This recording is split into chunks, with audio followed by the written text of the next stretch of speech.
तर इकडे साताऱ्यामध्ये उदयनराजेंनी सुद्धा उमेदवारी अर्ज दाखल केला। खास बैलगाडीमधनं उदयनराजेंनी रॅली सुद्धा काढली आणि प्रतिस्पर्धी उमेदवार शशिकांत शिंदेंवरनं शरद पवारांवरती निशाणाही साधला।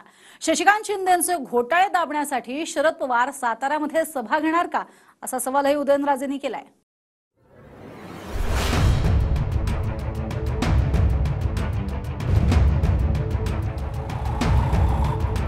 चक्क बैलगाडीवरनं स्वार होत उदयनराजेंनी उमेदवारी अर्ज भरण्याआधी रॅली काढली। या रॅलीच्या माध्यमातून उदयनराजेंनी जोरदार शक्ती प्रदर्शन केलं। साताऱ्याच्या राजवाड्यातूनच बैलगाडीतनं उदयनराजे निघाले। विशेष म्हणजे राजकीय वाद बाजूला ठेवत उदयनराजेंसोबत शिवेंद्रराजेही होते। बैलगाडीचा एक कासरा उदयनराजेंच्या हाती आणि दुसरा कासरा शिवेंद्रराजेंनी घेतला। गांधी मैदानापर्यंत बैलगाडीतनं आल्यानंतर रथातून जिल्हाधिकारी कार्यालयापर्यंत रॅली निघाली।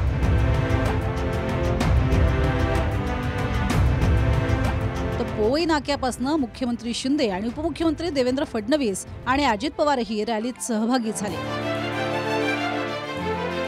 वातावरण अतिशय चांगलं आहे आणि छत्रपती उदयन महाराज अतिशय चांगल्या मतानं निवडून येतील। लोकांचं प्रचंड प्रेम आहे, प्रचंड मतदान होणार आहे आणि निश्चितपणे मोदीजींच्या 400 पार मध्ये छत्रपती उदयन महाराज साताऱ्यातनं असतील। उदयनराजेंची लढत शरद पवार गटाच्या शशिकांत शिंदेंची आहे आणि उदयनराजेंनी शशिकांत शिंदेंच्या वाशीतल्या कृषी उत्पन्न बाजार समितीतील घोटाळ्याचा मुद्दा उपस्थित केलाय। या गुन्ह्याची नोंद शिंदेंनी उमेदवारी अर्जाच्या प्रतिज्ञापत्रात सादर केल्याचं सांगत तर शरद पवार हा घोटाळा दाबण्यासाठी 4 सभा साताऱ्यात घेणार का, अशी टीका उदयनराजेंनी केली। ज्येष्ठ नेते यशवंत विचार जे त्यांनी असे सांगतात ते याकरता माझ्या मतदारसंघात 4 सभा घेतात। हे कुठले यशवंत विचार मला सांगा ना। म्हणजे घोटाळा झाला ते दडवण्याकरता आपण या ठिकाणी जर येऊन ते कव्हर अप करणार असेल। साताऱ्यात उदयनराजेंसह सांगलीमध्ये भाजपचे उमेदवार संजय काका पाटलांनी बाईक रॅली काढून शक्ती प्रदर्शन करत अर्ज भरला। रायगडमध्ये अजित पवारांच्या राष्ट्रवादीचे उमेदवार सुनील तटकरेंनी अर्ज दाखल केला। तो सोलापुरात काँग्रेसच्या उमेदवार प्रणिती शिंदेंनी अर्ज केला। प्रणिती शिंदेंचा अर्ज दाखल करण्यासाठी प्रदेशाध्यक्ष नाना पटोलेही हजर होते। काँग्रेस भवनासमोर जाहीर सभेनंतर जिल्हाधिकारी कार्यालयापर्यंत रॅली काढत प्रणिती शिंदेंनीही शक्ती प्रदर्शन केलं। जर एकही मत भाजपला गेलं तर आपण समजायला पाहिजे की ते मत संविधानाच्या विरोधातलं मत आहे।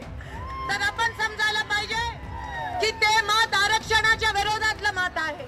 जर एकही मत भाजपला गेलं तर आपण समजायला पाहिजे की ते मत माझ्या शेतकरी मायबापाच्या विरोधातलं मत आहे। अजूनही त्यांच्या उमेदवारांसोबत मागचे 2 खासदार फिरत नाहीयेत का? तुम्हाला लाज वाटते का त्यांना घेऊन फिरायला? पण सोलापुरात प्रणिती शिंदे आणि भाजपच्या राम सातपुतेंमध्ये फाईट आहे। सातपुतेंनीही आक्रमक प्रचार सुरू केलाय। दोघेही आमदार आहेत, त्यापैकी खासदारकीसाठी एकाचा फैसला सोलापूर लोकसभेची जनता 7 मे रोजी घेईल। Bureau report, TV9 Marathi.